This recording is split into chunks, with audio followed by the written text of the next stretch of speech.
प्रहलाद जी का असुर बालकों को उपदेश। एक बार गुरुजी कहीं बाहर गए हुए थे तो शिष्यों ने गेंद खेलने की सोची। प्रहलाद ने उनसे कहा कि मैं आज तुम्हें एक नया खेल खिलाऊंगा। उन्होंने उन बालकों को भागवत धर्म का उपदेश दिया। प्रहलाद ने कहा, कौमार आचरित प्राज्ञो धर्मान भागवतान्य दुर्लभम मानुषम जन्म तदस्य ध्रुवमर्थदम। मित्रों, इस संसार में मानव जन्म अति दुर्लभ है।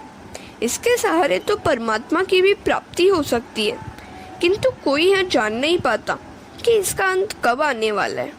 अतः बुद्धिमान पुरुषों को चाहिए कि वह यौवन और वृद्धावस्था का विश्वास न करे और बाल्यावस्था से ही प्रभु प्राप्ति के लिए साधन करे।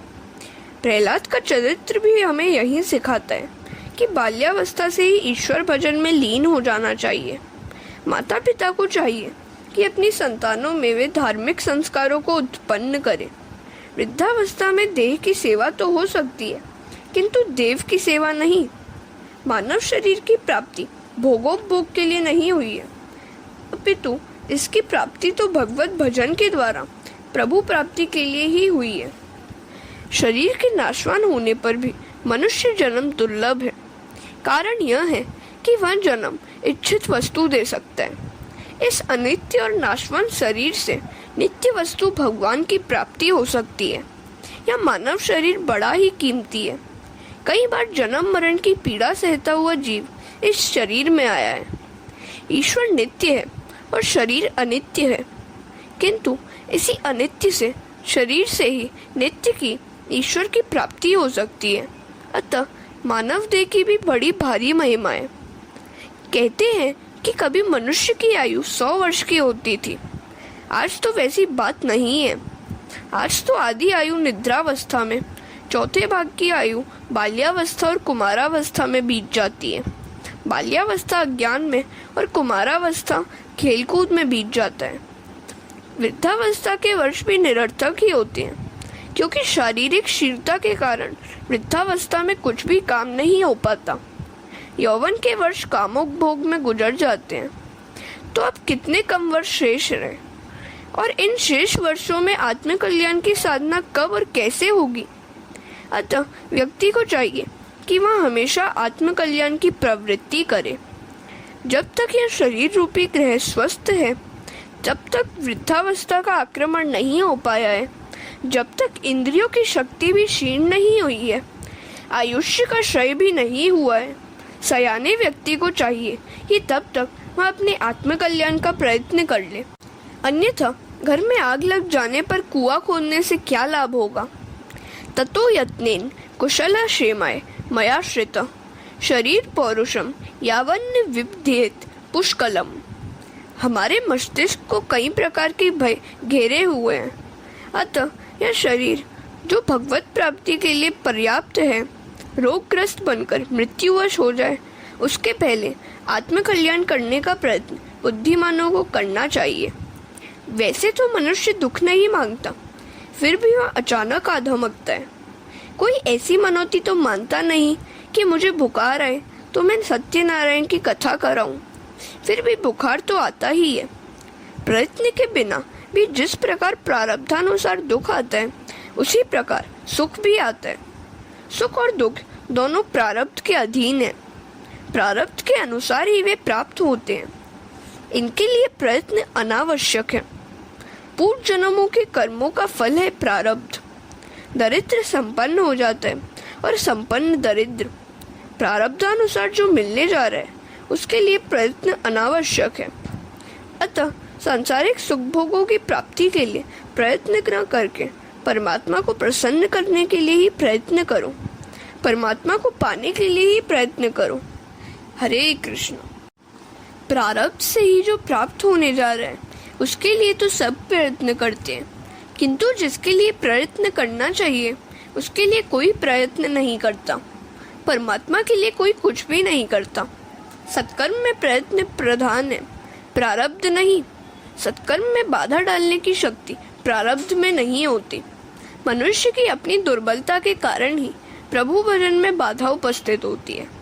बालकों ने प्रहलाद जी से पूछा, यदि हम वृद्धावस्था में ही भजन करें तो? प्रहलाद जी ने उनको समझाया कि भजन यौवन में ही हो सकता है। वृद्धावस्था में शारीरिक दुर्बलता के कारण ईश्वर की आराधना नहीं हो पाती।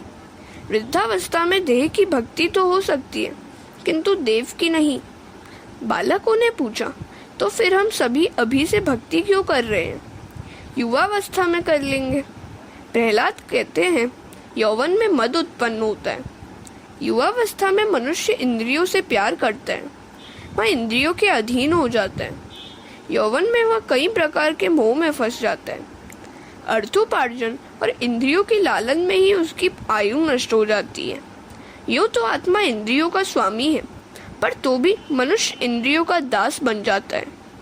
यह बात सर्वसामान्य है। बड़े बड़े विद्वान भी सारे दिन धन के पीछे मारे मारे फिरते हैं और रात को कामांध बन जाते हैं। विद्या का फल तो जन्म मृत्यु की व्यथा से मुक्ति और परमात्मा की ही प्राप्ति है। विद्या का फल धन या प्रतिष्ठा नहीं है। दैत्य बालकों ने पूछा, हम परमात्मा को प्रसन्न कैसे करें?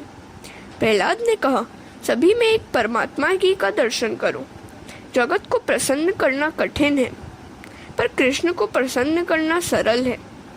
इसलिए तुम अपने दैत्यत्व, आसुरी संपत्ति, आसुरी भाव का त्याग करके सभी प्राणियों के प्रति दया करो, प्रेम से उनकी भलाई करो। इसी से भगवान प्रसन्न होंगे। भगवान जब कृपा करते हैं तो मनुष्य की पाशवी बुद्धि नष्ट हो जाती है।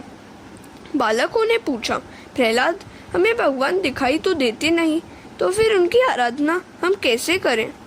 प्रहलाद जी ने कहा, भगवान का ध्यान करते हुए तुम तन्मय हो जाओ। जिसे जगत नहीं दिखता उसे भगवान दिखाई देते हैं। प्रहलाद ने दैत्य बालकों को समझाया कि मैंने तुम्हें जो उपदेश दिया है वह मेरा अपना नहीं, अपितु नारद जी का है। बालकों ने पूछा, प्रहलाद, तेरी आयु तो कितनी छोटी सी है, फिर भी तू नारद जी से कैसे मिल सका? प्रहलाद जी ने कहा, जब मेरे पिताजी मंदराचल पर्वत पर तप करने गए थे, तब इंद्रादि देवों ने दानवों पर आक्रमण कर दिया। इंद्र मेरी माता को बंदिनी बनाकर ले जा रहे थे कि मार्ग में नारद जी मिल गए और उन्होंने इंद्र से कहा कि इस कयाधु को मुक्त कर दो, क्योंकि उसके गर्भ में प्रभु का परम भक्त समाया हुआ है। इंद्र ने मेरी माता को मुक्त कर दिया। मेरी माता नारद जी के आश्रम में गई। मैं जब गर्भवासी था तब माता ने संतों की बड़ी सेवा की। वह कथा कीर्तन में जाती थी। वहाँ उसे भी कभी कभी नींद आ जाती थी, किंतु मैं तो बड़ी तत्परता से सुनता रहता था। यह निद्रा देवी कथा कीर्तन में बाधा उपस्थित करती है। कुंभकर्ण की पत्नी निद्रा देवी ने विधवा होने पर रामचंद्र के पास आकर पूछा, अब मैं कहाँ जाऊँ? रामचंद्र जी ने कहा कि वह जहाँ चाहे वहाँ रह सकती है। तो निद्रा देवी ने कहा कि मैंने निश्चय कर लिया है, जहाँ आपका कथा कीर्तन होता होगा वहीं जाकर अपना आसन जमाऊंगी। पंच प्राण को कान में रखकर कथा सुनो। मैं तुम्हें और क्या कहूँ? मेरे प्रभु को प्रसन्न करने का साधन तो कीर्तन ही है। हरे कृष्ण। एक बार मीराबाई अन्य भक्तों के साथ कीर्तन कर रही थी। कई लोगों का ताल ठीक न था। जब शरीर का ही भान नहीं रह पाता तो ताल की बात ही क्या। किसी ने बड़े बड़े अक्षरों में लिखा, ताल से गाओ। अगले दिन मीराबाई ने यह पढ़ा तो उन्होंने उसे रदत करके लिखा, प्रेम से गाओ। कीर्तन में ताल की अपेक्षा प्रेम प्रधान है। कीर्तन करने से मन की अशुद्धि धुलती है और हृदय विशुद्ध होता है। प्रहलाद बालकों को समझा रहे हैं, नाम ही ब्रह्म है। ईश्वर का निर्गुण स्वरूप अति सूक्ष्म है। मन बुद्धि जब तक अति सूक्ष्म नहीं हो पाते तब तक ईश्वर के निर्गुण स्वरूप का अनुभव नहीं हो सकता। ईश्वर का सगुण स्वरूप अतिशय तेजोमय है। प्रभु के सगुण स्वरूप का साक्षात्कार करने की शक्ति मनुष्य में नहीं है। अर्जुन ने कहा था कि भयेन च प्रव्यथितम मनो में, अर्थात आपका यह रूप देखकर मेरा मन भय से बहुत व्याकुल हो रहा है। नाम ब्रह्म का दर्शन और अनुभव तो सभी करते हैं। कीर्तन में तालियां बजाने से नाद ब्रह्म होता है। नाद ब्रह्म और नाम ब्रह्म एक होने पर परम ब्रह्म का प्राकट्य होता है। नाम ब्रह्म के साथ नाद ब्रह्म का संयोग होने पर प्रभु को प्रकट होना ही पड़ता है। तालियां बजा बजा कर कीर्तन करो। प्रभु सभी को देखते हैं। कीर्तन में जो तालियां नहीं बजाता है उसके लिए भगवान सोचते हैं कि मैं मूर्ख ही हूँ जो मैंने इसे हाथ दिए, किंतु अगले जन्म में मैं अपनी भूल सुधार लूंगा और उसे 2 और पाव दूंगा। प्रभु भजन में तालियां बजाने में शर्म क्यों? पाप से शर्म करो। पाप करने में हेठी है।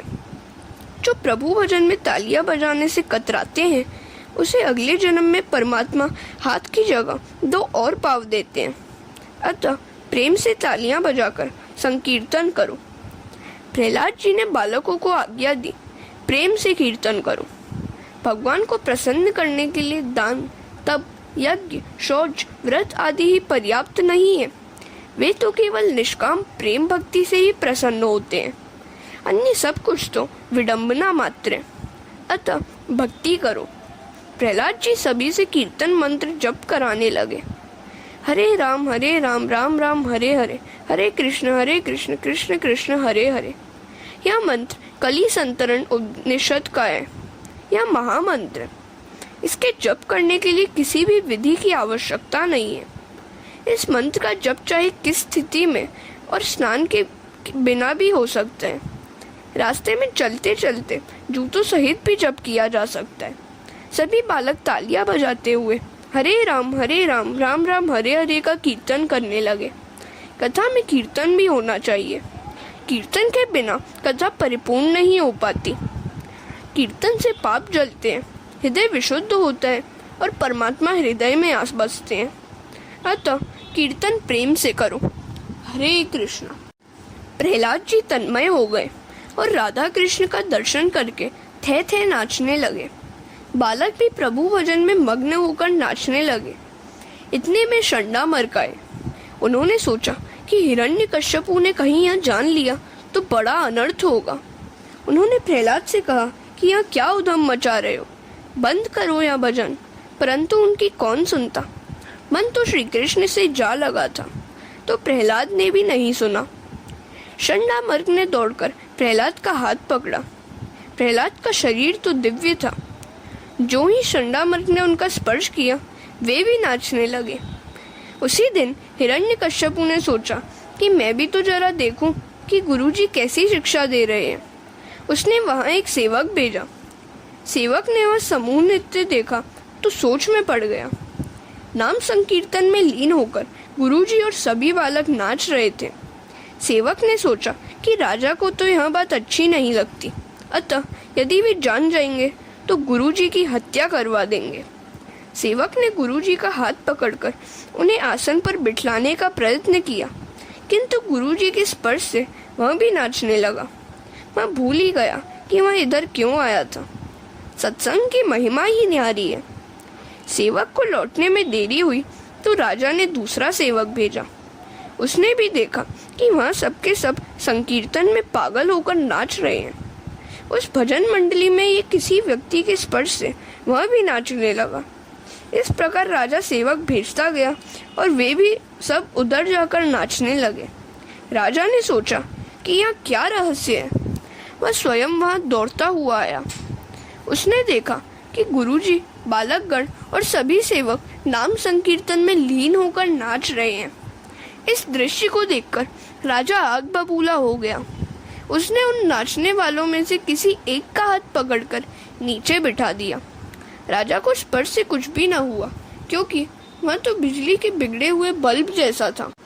बिजली का गोला यदि चालू हालत में हो तभी बिजली का प्रभाव असर कर पाता है, अन्यथा नहीं। भजन कीर्तन रुक गया। गुरुजी ने राजा को सारी बात बताई तो वह क्रोधित होकर प्रहलाद से कहने लगा, अब भी तू मेरे शत्रु विष्णु का कीर्तन कर रहा है। जगत में मेरे सिवाय कोई ईश्वर है ही नहीं। दुष्ट, आज मैं तुझे मार डालूंगा। मेरा यह बालक स्वयं तो सुधरता है नहीं और अन्य बालकों को भी बिगाड़ रहा है। ऐसा सोचकर राजा ने लपक कर प्रहलाद का हाथ पकड़ा। राजा पर पुत्र की भक्ति का रंग नहीं चढ़ पाया। जब गोला ही बेकार हो तो फिर विद्युत शक्ति ही क्या करेगी। राजा ने प्रहलाद को धरती पर पटका तो धरती माता ने उसे अपनी गोद में उठा लिया। प्रहलाद जी ने पिता को प्रणाम किया। तो हिरण्यकश्यपु ने कहा कि तू मुझे प्रणाम तो करता है किंतु मेरा कहा तो मानता नहीं है। बता, तेरा रक्षक विष्णु है कहाँ? प्रहलाद ने कहा, पिताजी, मेरे भगवान तो सर्वत्र हैं। पिताजी, शायद आप यह मानते हैं कि आप वीर हैं, किंतु वीर तो वही है जिसने अपने आंतरिक शत्रुओं को पराजित किया है। आप मानते हैं कि आपने जगत को जीता है, किंतु जग विजेता तो वही है जिसने अपने मन को जीत लिया है। काम, क्रोध आदि 6 चोर आपके मन में बसे हुए हैं, जो आपके विवेक धन को लूट रहे हैं। क्रोध न करें, आपके मुख पर आज मृत्यु की छाया दिख रही है। अतः राग द्वेष का त्याग करके नारायण की आराधना करें, मेरे नारायण का भजन कीजिए। हिरण्यकश्यपु क्रोधित होकर चिल्लाने लगा, मेरा पुत्र होकर मुझे ही उपदेश दे रहा है, कहाँ है तेरा रक्षक विष्णु? प्रहलाद ने कहा, मेरे प्रभु तो सर्वव्यापक है, वे मुझ में है और आप में भी है। आप में है तभी तो आप बोल पाते हैं। विष्णु सर्व में है, सर्वत्र है। हिरण्यकश्यपु ने कहा, तेरा भगवान यदि सर्वत्र है तो फिर इस स्तंभ में उनका दर्शन क्यों नहीं हो रहा है? हरे कृष्ण।